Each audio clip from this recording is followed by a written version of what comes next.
ازل سر مسئله کنگره اجتماعی یا سوری با اخفم حواس عقید سرکرده تفکر چاکسازی و نونر انا کسیه ده انیا عشتی و آزادی ده جه آلمانیا جلوبک لگل منه که حواس بخیراتی من حس ساغ بید تو هاتی دعوت کرن جبو کنگره شامه؟ بله که خوین وقت خواندن جبری چند روزه که تکلی هاتن کرن بوار تکلی ها دست نشان کرن کنگروه 24-25 هایی به لی گوتن هین نه اکیده مثلا 24-25 پشتیوه دو روزه و خواندن هاتن کرن بگمان وقت اندام انجمن اجتماعی کردی از وقت یک باوری من شوا جبری ده هنک طیبینی سر کنگر و پیکانینا کنگر هبو راستقینا معلوماتی انجمن اجتماعی کردی کرد و تشتکی وها هیا و عینی وقت داشی من ارینا خوشی دانشاندان من از نباورم و خواندن بکساتی ام تبلی ببن و نزیک ببن جبر انجمن وقت ادرسه کی ناسکریه تفکر سیاسی کردی ناسکریه تفکر سیاسی کردی کاری وقت وخواندن جرهات وقت شریک به کمیته آماده کرده وقت شریک به پیکانینا کاغذ داده هنگیت کاری دست نشان که نونری خو نونری خوشی بشینه چجیه هد که اون دعوت کرن یعنی که تو دعوت کری کمیته کنگره شامه یعنی شخصان تو دعوت کری نه کمیته هاتو بود دست نشان کرن او کمیته انداما کمیته دکتورا هند تکلی کرد و پشتیوه هنک کسین دی خوی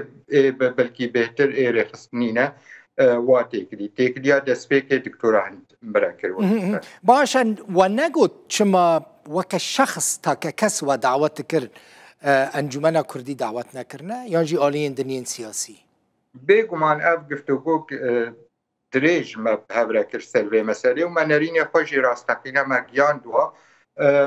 جرب طیبت گود اما ناسکرینه وک انجمن اجتماعی کردی نونرتی انجمن اجتماعی کردی زیده و تفکر سیاسی کردی تمامی جی ایرو دانستان نکیه پیوسته هین وک کمیت تکلیه تفکر سیاسی کردی را بکه و هری باش به یعنی او تفکر سیاسی کردی و بکاری زخم بونه کی بده کنگر هک حاضر به وقت تفکر سیاسی کردی افغانستان نه هنه پارتین سیاسی گمان آمده و زخم بونه کی بده و به گمان انجمن اجتماعی کردی شوا ناسکریه نسبتی و گشتیا و تکلی و دانستاندن هیا لی نرین و جبری هنگی وقت نرین جمعه هیا انو دبخواندن وقت کساتی نه وقت پارتین سیاسی یا وقت حزب سیاسی هنه بریار دستلاتا دمکی آنها گور رونشنا و کمیته به شرع خوی به آگاهی گهان نوا و کمیته جی گور و تکلی و دانستاندن کرن اجبر و یکیجی نه تنی انجمن اجتماعی کردی یا پارتین سیاسی کردی کسک هاتنه بخواندن چی کس بیجه از ناو پارتی یا ناو هزکی سیاسی هاتنه بخواندن نراز بیجه تو آلین سیاسی بشدار نبونه که حواس تو آلین سیاسی این کردی بشداری کنگره نبونه؟ گمانم ده کساتی هنه از ناست که منه کساتی بخواندن جوارا چونه بلکه هنه شوال سر آلیک سیاسی حساب کری به لی او بخواندن وقت شاوه ام انجمن اجتماعی از انجمن اجتماعی کردی ما از اندام سرکرده پارتی خواهم پارت تفکر چکسازی بخواندن جمر هاتیه لیبناوی منی کساتی هاتیه نب صفتا من وقت تفکر چکسازی آن وقت انجمن اجتماعی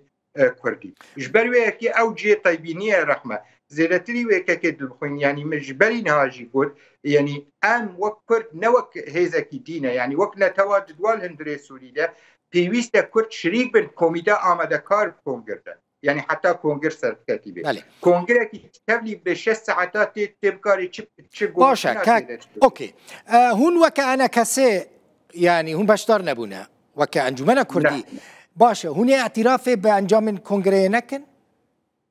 ایمه گمان ما داخویانی انجمن اجتماعی کردی ایرو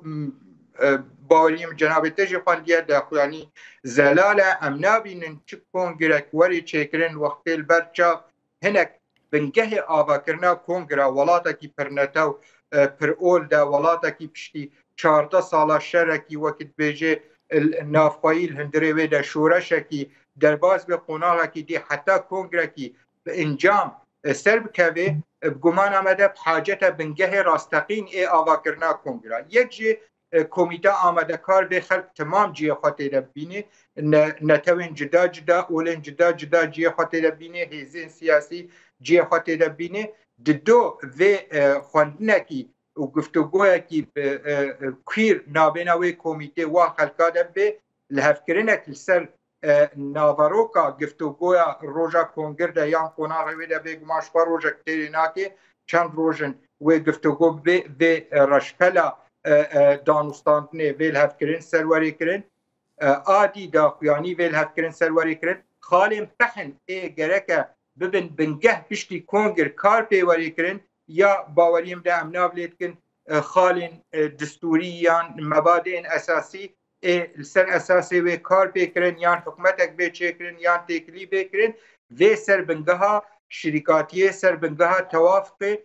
ew zelal bin hek nebûyê rengî bê bi gumana me de çi kongirê çêbê bêguman têkiliyê navbêna Sûriya de danûstandinê çêbin çi gavek li wî alî de çêbê baş e çi gavek li aliyê çareserkirina siyasî de herê avêtin baş e lê şert û mercê ser bingehekî rast bê ne vî rengê niha îro bî gelekî spas Hewas Sagît serkirdeyê tevgera çaksazî û nûnerê Encûmena Kurdî di Eniya Aştî û Azadî de ji Lübeck'a Almanya.